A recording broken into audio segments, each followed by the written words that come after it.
Et donc là, nous avons le tableau de moyenne tel qu'on a dit. Notre tableau de moyenne est là, avec tous les éléments. Alors, qu'est-ce qui est nécessaire également? Ah, je vais expliquer cette partie ici. C'est une partie vraiment très très nécessaire qu'il faut savoir. Ici, nous avons la partie prévue pour les données numériques, ok, ou les données analysables. Et ici, nous avons la partie pour les données non analysables. Alors, il arrive des fois que lorsque vous essayez d'insérer les données, attends, je vais essayer par exemple d'enlever des différentes données, n'est-ce pas? Alors, il arrive des fois qu'on insère les données. Vous voyez chez moi, ça s'est fait automatiquement. Mais quand vous regardez, les données sont envoyées directement au lien non analysable. Il arrive des fois qu'une donnée non analysable est partie vers la partie non analysable. Par exemple, je prends que ces données viennent ici au niveau des valeurs. Vous voyez ce que ça fait? Les nombres de parcelles. Vous voyez combien tout change? Et si j'insère encore le nombre de fois de cueillettes, donc tout cela est en train d'aller vers les parties qui sont non analysables. Alors dans ces cas, qu'est-ce qu'il faut faire? Il faut remettre chaque chose à sa place. Donc je vais mettre ça ici, données non analysables. Je vais mettre le nombre de cueillettes. Si celui-ci va là-bas, par mégarde, il faut le faire rentrer ici parce que c'est une donnée non analysable. C'est-à-dire que ça ne contient pas de chiffres. Ça contient des lettres ou d'autres éléments qui ne sont pas numériques, s'il faut le dire ainsi. Alors, quand je vais mettre, oui, je vais mettre oui, tous les facteurs, ok. Alors, je vais également mettre les données analysables. Par exemple, là, j'ai surface foliaire. Vous voyez directement, ça va aller vers les parties analysables. Si par exemple cette donnée parvenait à aller pas de son côté, regarde ce que ça fait. Vous voyez, c'est là que la donnée est partie et ça change directement les valeurs. Ce qui n'est pas la réalité. Et donc, il faut remettre celui-ci de son côté au niveau des valeurs analysables. Et là, ça va vous donner les vraies données. Et donc, nous avons également ça. Ça, je crois que vous avez compris. Et comme il faut faire autant, moyenne. Ce sont les moyennes dont nous avons besoin. Les moyennes. Hein. Ok. Les moyennes toujours. Et les moyennes toujours. Moyenne. Ok. Voilà. Nous avons toutes les moyennes pour chaque parcelle. Il y a certains qui me poseraient la question pourquoi je n'ai pas mis longueur feuille, largeur feuille. Eh bien, c'est possible que je mette ça. Vous voyez ça par exemple? C'est bien possible que je mette ça. Mais c'est pas nécessaire. Et c'est pourquoi je n'ai pas mis ça. C'est parce que c'est pas nécessaire. Pourquoi c'est pas nécessaire? Je vais d'abord enlever ça et vous montrer pourquoi c'est pas nécessaire. C'est pas nécessaire parce que si je reviens aux données de base, vous allez remarquer qu'ici nous avons longueur feuille, largeur feuille et ici surface foliaire. Mais la surface foliaire, c'est quoi? C'est la longueur et la largeur multipliées par les coefficients de correction. Et donc, ces éléments ici n'ont été prélevés que pour permettre d'avoir la surface foliaire, mais n'ont vraiment pas de raison d'être. Ok.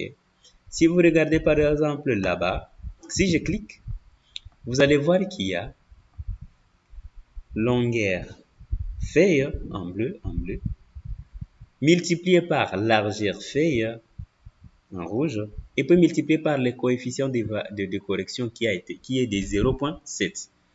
Certainement qu'ici il y a une erreur parce que ce n'était pas des haricots folibiles. Si ce sont des haricots nains, alors pour les haricots nains, on met 0,5. Donc il faudra qu'on modifie un peu partout la formule. Mais je vais d'abord garder les 0,7 comme c'est à titre d'exemple. Je crois que tout le monde a compris à ce niveau là-bas. Alors, on va rentrer dans notre moyenne parcellaire parce qu'on veut tendre maintenant à l'analyse. Alors, pour faire les analyses, qu'est-ce qu'il faut faire? Il faut aussi informer à notre logiciel d'analyse les données analysables et les données non analysables pour ne pas avoir les mêmes problèmes qu'on peut avoir à ce niveau-là. Le logiciel qu'on va utiliser, c'est le logiciel GenStarter et c'est nécessaire de lui identifier, de lui permettre d'identifier les données analysables et les données non analysables. Et comment allons-nous les faire? Nous allons rentrer dans la base de données originale, d'origine, et pour chaque facteur non analysable, on va augmenter le point d'exclamation, comme à ce niveau ici. Donc là et là, nous avons les données analysables. Ici, nous avons les données non analysables. Alors, pour le bloc, je vais mettre un point d'exclamation. La parcelle également, point d'exclamation. Les nombres des cueillettes, point d'exclamation. Et l'apport de la matière organique, point d'exclamation. Et puis, je vais enregistrer. Cela va permettre au logiciel ArcGIS de savoir que ces 4 colonnes sont constituées de données non analysables. Je vais rentrer dans notre feuillet des moyennes. Il faut aussi que les moyennes prennent les données qui sont à jour. Je vais faire toujours dans Analyse et puis Actualiser. Mais regarde ce que ça me fait dans Actualiser. Alors, cela veut dire que nous avons changé les données de départ. Et si vous montez, par exemple, là en haut, vous allez voir que bloc n'est plus coché, parcelle n'est plus coché, nombre fait, parce qu'on a ajouté quelque chose et ça devient différent de ce qui était au départ. Et pour remettre les données, il faut juste recocher les différents éléments autant que les facteurs et toutes les données sont là. Une autre chose avant d'analyser, je vous ai dit que il faut garder les titres à la première ligne de feuille pour que ça ne complique pas lors de l'analyse. Et pour faciliter ça, je vais prendre les 2 colonnes d'en haut et je vais les supprimer. Comme ça, je suis rassuré que les titres sont dans la première ligne. Voilà, donc c'est un peu ça, c'est comme ça que ça doit se faire. Et après, je vais faire quoi? Je vais fermer et enregistrer. Voilà. Alors, je vais chercher maintenant notre logiciel d'analyse qui est GenStarter. Voilà, GenStarter quoi est là. Et je vais l'ouvrir. Mais regarde ce que ça me fait. On me dit que c'est déjà expiré. La licence est déjà expirée. Il a expiré le 31 décembre 2012. Et je connais que le logiciel que je vous ai donné a le même problème. C'est le même setup. Donc, vous aurez le même problème. Mais il y a possibilité de l'utiliser malgré que c'est déjà expiré. En jouant sur une chose, en changeant la date, en modifiant la date. Alors, ce qui est nécessaire, c'est quoi? C'est qu'il faudra d'abord vous rassurer que vous n'êtes pas connecté à l'Internet. Vous voyez? Il faut vous rassurer que vous n'êtes pas. Ok, c'est parce que j'avais déjà coupé la connexion en fait. C'est un peu ça. Et puis, si vous regardez ma date, elle est au 2020. Donc, il faut remettre la date en 2012 pour que le logiciel puisse fonctionner. Et je vais aller là-bas dans paramètres.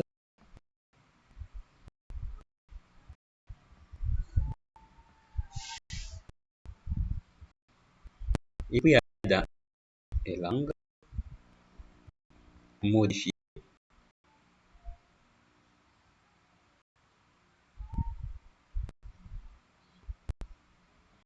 Et je vais changer là-bas Ok. Je vais mettre en 2012 et puis je vais modifier la date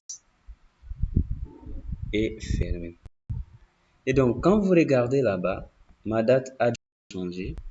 Elle est déjà en 2012. Là, le logiciel peut facilement fonctionner. Je vais ouvrir à nouveau GenStarter. GenStarter.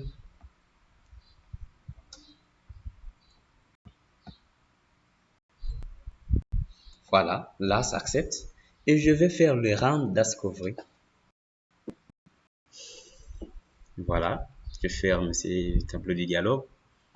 Et puis, je ne connais que mon document, le fichier que je vais devoir analyser est là, à mon bureau.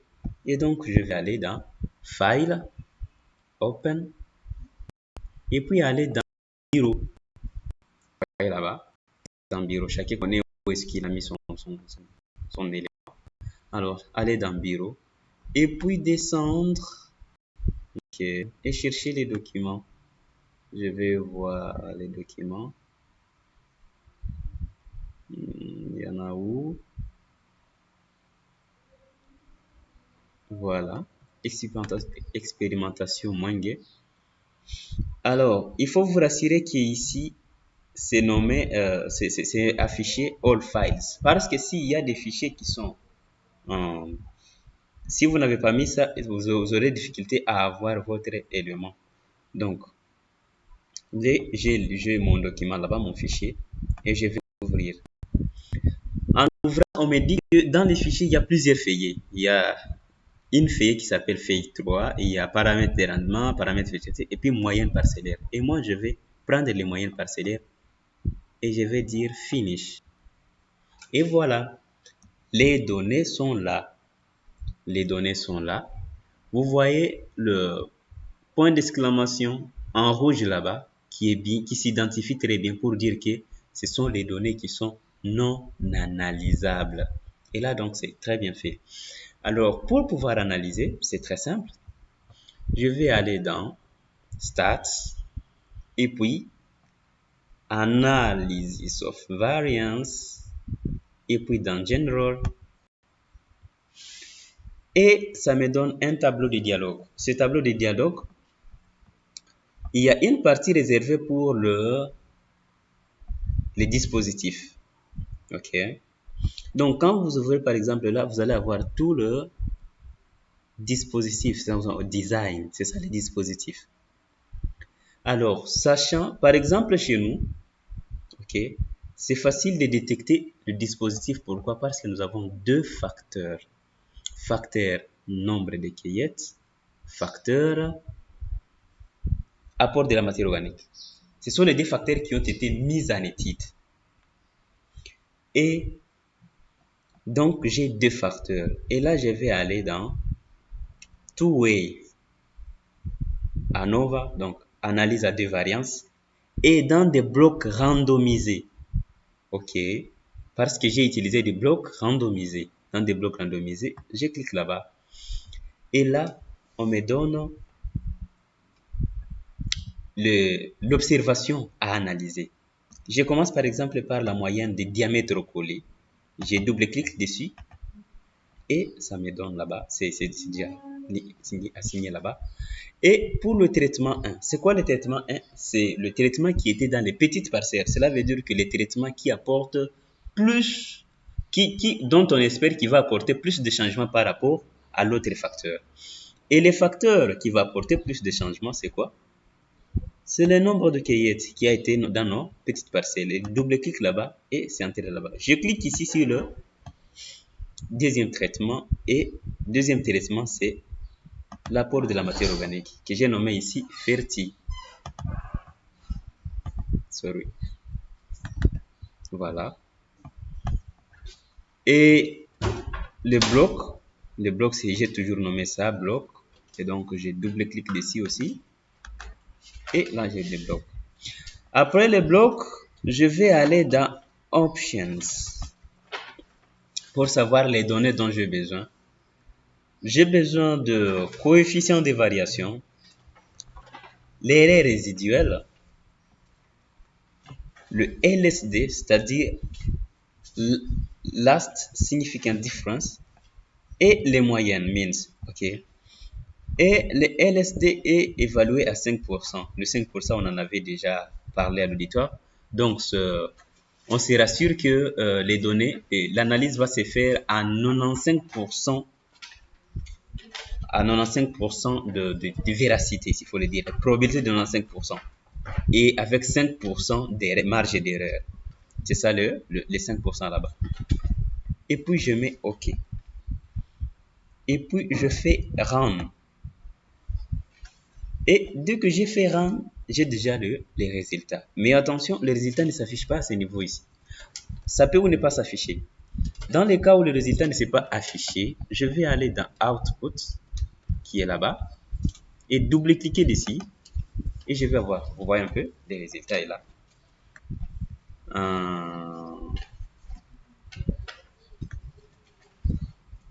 Donc là, nous avons juste des explications. Missing, c'est-à-dire qu'il y a 24 valeurs parce qu'on avait 24 parcelles, si vous vous en souvenez. Il y a 4 parcelles multipliées par 6 blocs, ce qui donne 24 valeurs. Ce sont là les 24. Et le missing, c'est-à-dire qu'il n'y a pas de données manquantes. Et les levels, c'est les niveaux. Les niveaux des parcelles, il y a 4 parcelles. Le niveau des blocs, il y a 6 blocs. Ok. Donc, c'est un peu ça. Le niveau de l'apport de matière organique, c'est 2 parce qu'il y a avec et sans apport de matière organique. Le nombre de cueillettes, il y en a 4. 4 niveaux parce qu'il y a 0, 1, 2 et 3 fois des cueillettes. Et donc, c'est un peu ça. Et voilà, nous avons notre tableau d'analyse de la variance. Tableau d'analyse de la variance. Nous avons ici moyenne des diamètres collés. Ok. Donc, le tableau d'analyse de la variance est là, où on nous montre la pauvreté qui est à 0,5 pour ce facteur en bloc. Le résiduel qui est là, résiduel. Alors, il y a aussi le nombre de cueillettes qui est à 0,9. Et il y a aussi le nombre de cueillettes multiplié par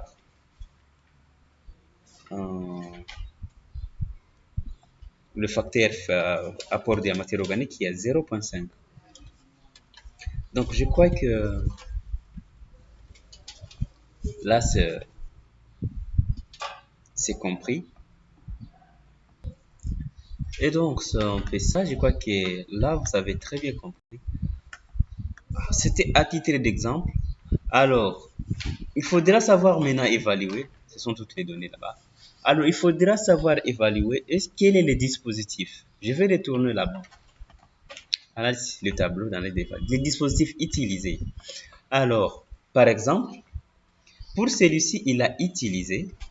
Le premier que j'ai fait, c'était pour montrer juste. Le premier dispositif, il a utilisé les split plot design. Vous voyez les split plots là? Ok. Alors, il y a quelqu'un d'autre qui peut avoir peut-être un seul traitement, oui, qui sera dans les completely randomized design. C'est ça les blocs aléatoires complets. Parce que je sais que la majorité sont soit dans les blocs aléatoires complets, c'est donc là completely randomized design, ou carrément ils sont dans les split plot design. Et je vais prendre les split plot design. Ok. En prenant les split plot design, voilà ce que ça me rapporte. Ok. Ça me rapporte. Et donc, le traitement d'abord. C'est ici que je vais définir les traitements à faire. La structure des traitements. Alors, on va prendre le premier facteur, qui est le nombre de cueillettes, multiplié par le deuxième facteur, qui est l'apport de la matière organique.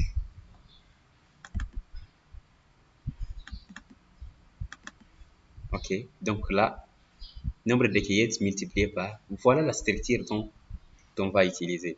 Alors, le bloc sont toujours restés blocs. Ok. Alors, les parcelles principales, sorry, Ici, je mets split au lieu de split plot. Voilà. C'est ça, je fais une erreur. C'est split plot. Voilà. Et puis là, c'est traitement, nombre de cueillettes multiplié, ouais, par. Donc, il faut toujours double-cliquer pour en avoir. Les blocs, on a toujours nommé blocs. Les whole plot, c'est-à-dire le principal.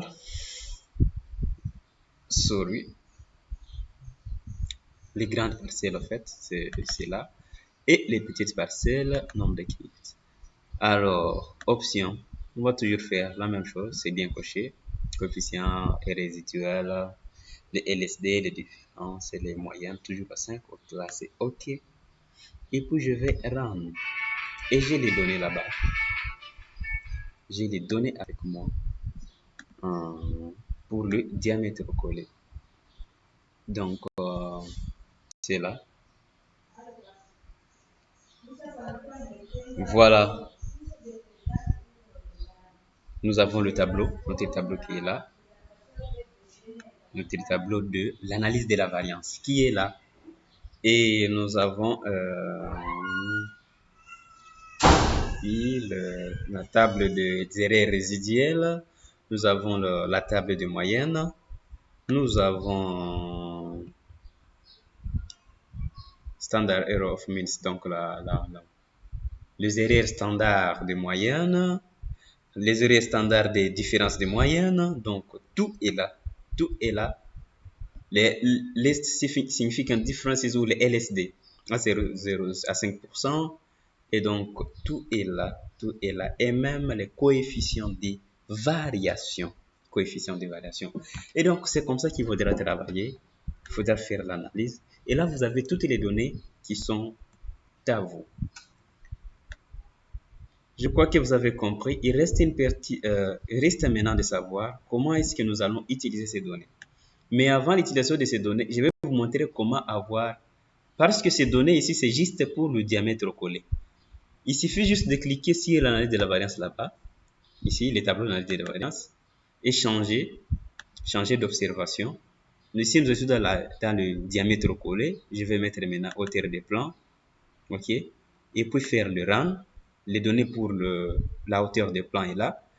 Je mets encore là-bas mon curseur et je entre sur la surface foliaire, double-clic, et puis je fais run.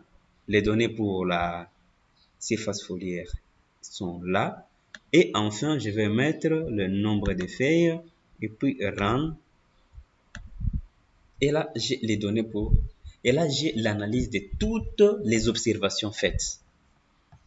Ok. Donc là, je peux fermer facilement ça. Et j'ai les données.